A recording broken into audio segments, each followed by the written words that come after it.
alle nostre lode e alle nostre affermazioni. Ateros annualmente su sindacato della nazione sarda. Ateros annualmente a un sindacato che è molto metamanno per questa nazione. Ed è stata uno dei suoi spacchi locos, dei suoi spacchi stretti di condivisione, delle salportas che hanno genesi e organizzata la nazione sarda.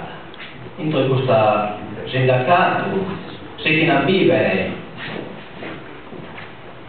quasi tutte le forze nazionaliste, ritenendo nazionalista il termine buono, di riferimento e di organizzata questa nazione. Quindi è un tratto di condivisione che bisogna conservare attraverso annualmente stanno e attraverso spazio di condivisione dobbiamo freccare, non basta. E si battono un tratto di condivisione in uno sindacato che è possibile pure ne freccare di tipo politico di condivisione. E si bisogna di lavorare in pazienza, come hanno lavorato i responsabili di questo sindacato.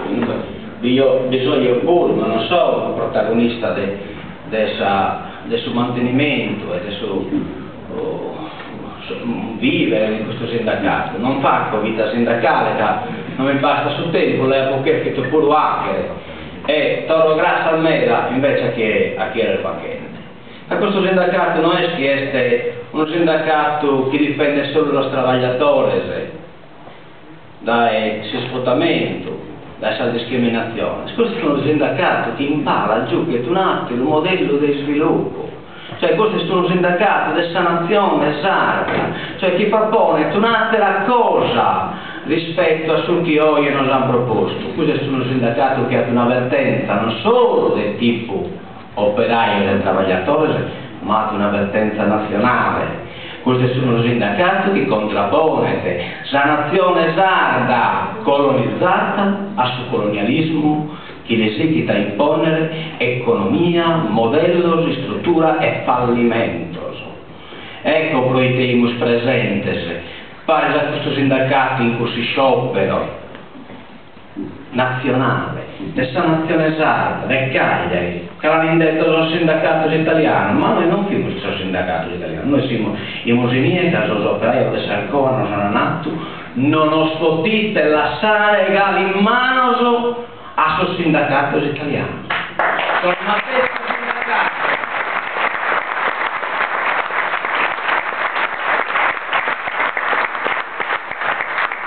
Questo stesso sindacato che sono come, sono facendo di tutto per giocare la CSS e su CREL, che sono abituati a partire tra isso, la tripide sindacale. Solo isso deve incontrare, solo isso deve esistere, solo isso deve fare questa politica essa stessa. Si sono un po' renegato sulla tradizione videolina che lo ha attaccato su questa stessa sindacale, ma non a quale pulpito viene la tua predica. Ma io non occupo nessuno, forse mi pensano che queste ferie regionali, non lo so, io ho un Don Chisciotte che ne occupo per una pedana o pulpito del carattere politico. Forse in questa categoria mentale di questo tipo di sindacalismo non esiste nemmeno questo tipo di persone, e poi non deve essere neanche da spessare. Cioè, qui dovevano chiedersi in televisione, deve essere sfavorza, in un pulpito adesso si solo deve essere. Ma noi siamo un Don Chisciotte iscritto da questo sindacato, Don Chisciotte è indipendentista, però amo su una causa, manna, finché si sta fuori da questa Sardegna, e la causa è il suo diritto e il suo popolo, e il suo lavoratore.